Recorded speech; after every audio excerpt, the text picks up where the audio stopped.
Hello, everybody. Welcome to GM Sports Report, your weekly podcast on all things sports where every play counts. I'm Grant, and I'm here today to get ready to discuss with you the latest news, headlines, and upcoming events going on in the sports world.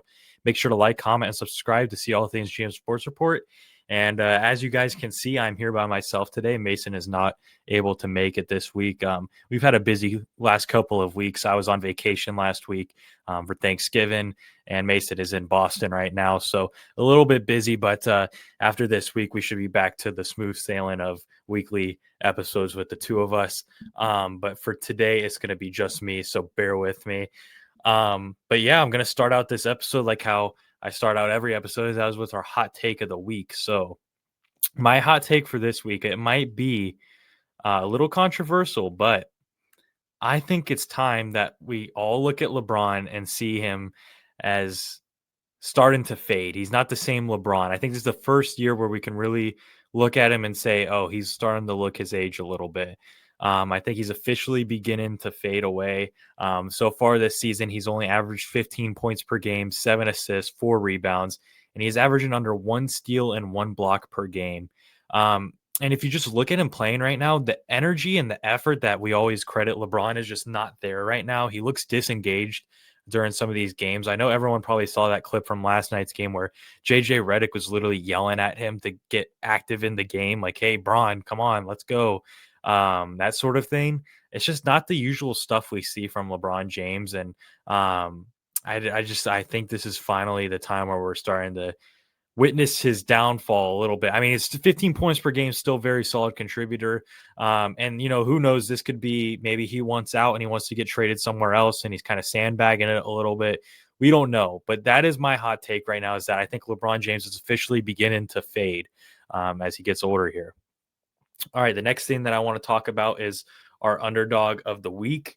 And my underdog for this week is going to be the New York Jets wide receiver, Adonai Mitchell. For those of you who don't know who that is, back a few weeks ago during the trade deadline when we were talking about the Colts traded for Sauce Gardner, how much they gave up for Sauce Gardner. Now they traded away 2 first-round picks, which I already think is kind of crazy in its own, but they also traded this young wide receiver that happens to go by the name of Adonai Mitchell. This guy had a huge game for the New York Jets. He had 8 receptions for 102 yards and a touchdown to defeat the Atlanta Falcons, and looked very promising.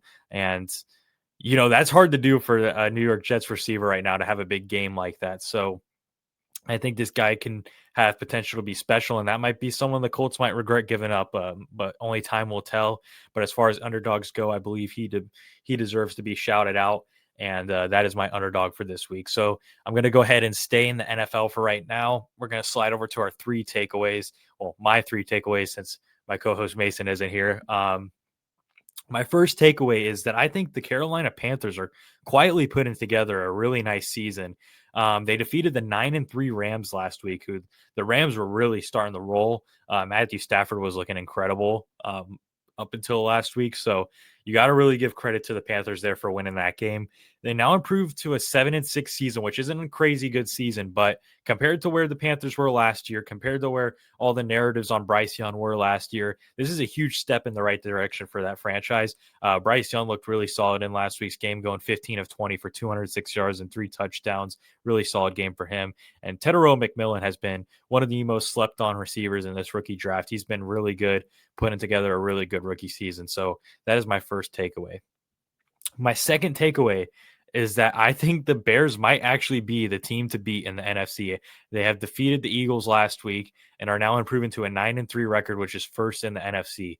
If you would have told me before this season started that the Chicago Bears would be in first place going into week 14, I would have probably laughed at your face and told you that you didn't know too much about football.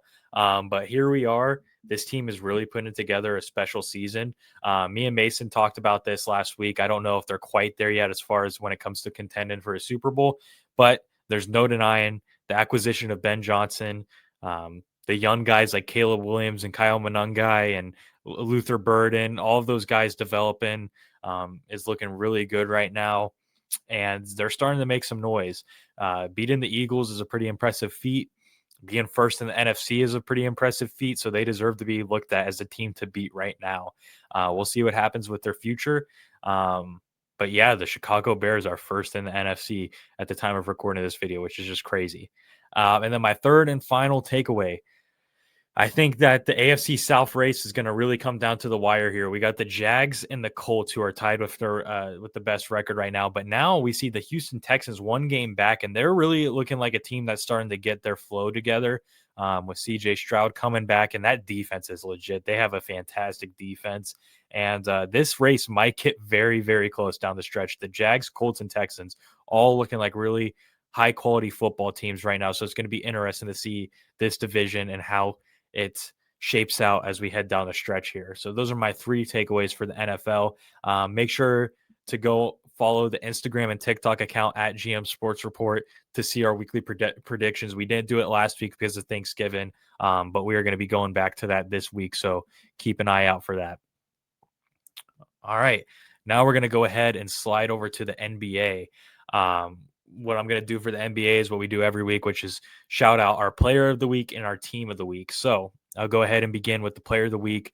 I think it's no surprise. I think Luka Doncic really deserves it this week. He won Western Conference Player of the Week already, but you look at his stats and they're well deserved. I mean, he's averaging in his last week 37 points per game, 8 rebounds per game, and 10 assists per game. And he's really carried this Los Angeles Lakers team and has taken the reins as being the face of this franchise. Probably for the next 5 to 10 years, he'll be the big name for this franchise, and it's well deserved. He's been absolutely fantastic this season. It really just reminds you that, man, what were the Mavericks thinking? But I digress there. That feels like beating a dead horse at this point. But yeah, Luka Doncic is my player of the week. 37, 8, and 10. That's going to win you player of the week in my category every time. So Luka Doncic. For my team of the week, I kind of want to go two different routes here, talk about two different teams, maybe a more positive outlook on one team and a more negative outlook on another team. The first team that I want to talk about is the team that's been dominating all season long, and that is the Oklahoma City Thunder, who are now 10-0 in their last 10 and have improved to a 20-1 record right now. Yes, you're hearing that correctly, 20-1. This is a team that might beat that Warriors record that was set not too long ago.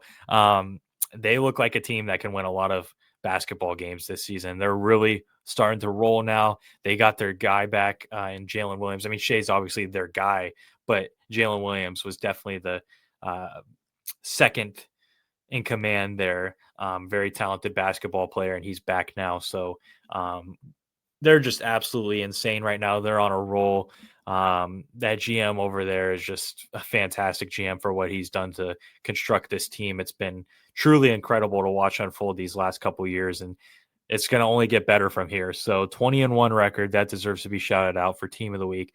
And now we're going to go ahead and kind of go the opposite direction for my second team, and that is the Milwaukee Bucks. They are now 2-8 in their last 10 and 9-13 overall. Now, granted, Giannis did miss a few of those games in those last 10, but he is back now, and they're still struggling a little bit with him back.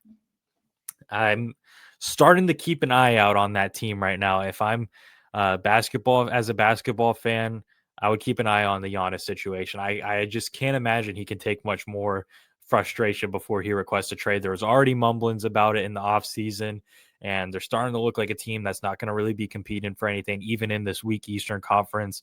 So is this finally the year that Giannis requests a trade? Only time will tell. But yeah, the Bucks 2-8,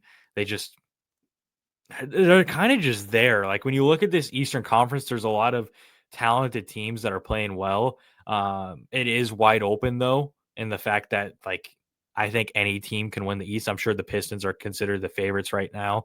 But look at the Miami Heat, for instance, who are putting together a great season. Look at the Toronto Raptors, who are putting together a great season. Like anything can happen. The Magic are starting to heat up. So for it to be such a wide open East and a team with Giannis to be on and they're not winning is a little concerning. I think that, like I said, Giannis has already expressed his frustrations with the front office before, and I think it's just starting to become a problem, and we'll have to keep an eye out. I'm not saying that I guarantee that Giannis is going to get traded at the deadline, but it's definitely interesting to see what happens. And I did see a report that he was kind of removing the Bucks from his social media. I don't know if that's 100% true or not, but if that's the case, I mean, it can get interesting here. So yeah, those are my two teams of the week. I got the Oklahoma City Thunder, who are 10-0 in their last 10, and then the Milwaukee Bucks, who are 2-8 in their last 10. Last segment I want to do is go over to the MLB real quick because we are less than a week away till the winter meetings. Things are starting to heat up. The hot stove has begun. We saw Ryan Helsley sign. We saw Dylan Cease sign. And last night, Devin Williams signed a 3-year, $50 million deal with the New York Mets. For me, that seems like a bit pricey to pay a reliever that's coming off by far the worst year of his career. Um, I mean, Devin Williams is a great relief pitcher when he's right. He's one of the best for sure. But for 3 years, $50 million, that's a hefty price for a relief pitcher. Some of these relief pitcher prices are crazy. Like I saw Helsley's going to be making $15 million a year. That's kind of crazy also for a guy that's coming off a pretty bad year like him. So it really is interesting seeing the market this year, seeing the market for some of these relief pitchers. I think Peter Fairbanks is the next pitcher that we're going to see go off the relief pitching market. And then we obviously saw the Dylan Cease deal with the Blue Jays, a $210 million contract, which, we already know starting pitching is very expensive in this league, especially for a guy like him who pitches almost every single game at a same consistent level. So that was expected. And yeah, the stove is starting to get hot. The winter meetings are going to begin next week. We'll probably see some of these bigger names start to get signed as that goes on. So with that being said, I kind of want to give some of my free agent predictions. Now, I'm not going to go over every single little free agent, but I kind of just want to go through a little list that I made of what I've been seeing in the news and what I feel like is a possible outcome for these players. So I'll go ahead and begin with Pete Alonso. Now, at first I was going to think, oh, Pete Alonso is 100% staying with the Mets, but I'm not really leaning that way anymore. Although I do think it is a possibility he could stay with the Mets, I do think that the Mets this offseason have really showed that they're not afraid to get rid of their favorites, their fan favorite players. They traded away Brandon Nimmo. Edwin Diaz might end up being gone. So what the Mets are doing, we don't really know. They're going to try to put together a competitive team, but that might be at the expense of losing Pete Alonso. And if Pete Alonso were to leave the Mets, I do believe he would end up on the Boston Red Sox. I think that is a perfect fit. I think that the Red Sox need first base help after the Tristan Casas injury last year. You don't really know if he's going to be the same player anymore. And even if he is the same player as what he was, Pete Alonso is a much better first baseman. And I just think that is a fantastic fit for this Red Sox team who desperately needs some power in their lineup, especially over at first base. He would be great for them. So I think that Pete Alonso is going to end up on the Red Sox. My next prediction is going to be Edwin Diaz, another Met. At first, I was really thinking that he would end up being back with the New York Mets. But after this Devin Williams sign-in, it's not looking too promising, I would say. And I think that if Edwin Diaz were to leave the New York Mets, I think the Los Angeles Dodgers, I know everyone's sigh right now. Yes, I think the Los Angeles Dodgers are going to be the team that ends up getting him. It's unfortunate. It's going to be another super weapon for the Dodgers to have in their bullpen. But the Dodgers, if they had one weak spot on their roster, it was definitely the bullpen, and they have all the money in the world. So why not go out and get the best closer on the market? And that's Edwin Diaz. So I do think that if Edwin Diaz is gone, it's going to be to go to the Dodgers. My next name is Kyle Tucker. As a Cubs fan, this one pains me. I know a lot of Cubs fans are split 50-50 on what they'd want for Kyle Tucker. I personally would have loved for him to stay, but I know that's not possible. We all know that he's going somewhere. We don't know where yet, but we know it's just a matter of time before he signs somewhere. Seeing a lot of Yankees, seeing a lot of Giants and Dodgers, but I think the team he's going to end up is the Toronto Blue Jays. Toronto looks like they're going all in. Made that big move to get Dylan Cease. They might be losing a guy like Bo Bichette, so they're going to have to get a bat back in that lineup. And who better than Kyle Tucker, who's probably the best overall? No, I'd say Kyle Schwarber's the best overall hitter in the free agency, but Kyle Tucker, position player wise, is definitely the best batter that you can get on the market right now. And I can see him fitting in pretty well with the Blue Jays. I think they're really trying to make a push after forcing the Dodgers to a 7-game World Series. So I think Kyle Tucker's going to end up a Blue Jay. My next prediction is Kyle Schwarber. I'm just going to say this right now. I think he's staying with the Phillies. I'd be absolutely shocked if he went anywhere else. I really don't think he's going to go anywhere else other than the Phillies. He seems to love it there. The Phillies seem to love him. The fans love him. So it would be a shocker to see him not anywhere but in Philly. So I'm going to stick with Schwarber in Philly. My next prediction is going to be Alex Bregman. I think that he is staying with the Red Sox. I think he had a great year for them last year. I think he likes it there. I think they like him. So I think he's staying there. If he were to leave, I'll just go ahead and throw out the Detroit Tigers, who seem to be the team that came in second place for him last season when they were finalizing the Alex Bregman deal. So I'll go with Detroit as my second option, but I do think he's going to stay with the Red Sox. Bo Bichette. I think this one can get interesting with the money they spent on Cease. And if they do go out and spend money on a guy like Tucker, I do think that he can be gone. But for right now, all the reports are leading me to believe that he's going to be staying with the Blue Jays. You never know. Tigers are another team. Like I just said, they're looking at Bregman probably. They're probably going to be looking at Bo Bichette. But I think for right now, I'm still sitting on the Blue Jays. I haven't seen a lot of Bo Bichette news. So not too sure what's going on there. But I think that he's going to stay with the Blue Jays. And then finally, Cody Bellinger.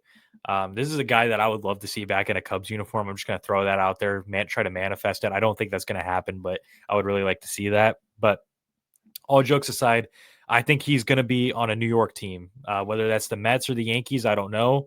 But I think the Mets trading Brandon Nimmo really need a left-handed bat in that outfield. And I think that Cody Bellinger is just the guy to go get if they have the money for him. So if they want to go out there and spend the money for him, they can have him in a Mets uniform, but I don't know if they will. The Yankees, I think, like him, but we saw Steinbrenner make the quotes of how he wanted to start lowering the payroll a little bit. And yeah, that might be at the expense of Cody Bellinger, but we'll see what happens with that. But I think he's going to be on a New York team, whether it's the Mets or Yankees. I'm not sure yet, but we'll see over the next couple of weeks. So yeah, that's pretty much my episode for today. It was a little weird not having Mason, but he'll be back next week, and that's pretty much going to wrap up this episode. So thank you guys for tuning in to this week's episode of GM Sports Report, where every play counts. Please make sure to like, comment, and subscribe to be able to see our weekly episodes on all things sports. For additional content, check the description to see links to our Instagram and TikTok account. This is Grant, and I'm signing off for now. Have a great week, everybody.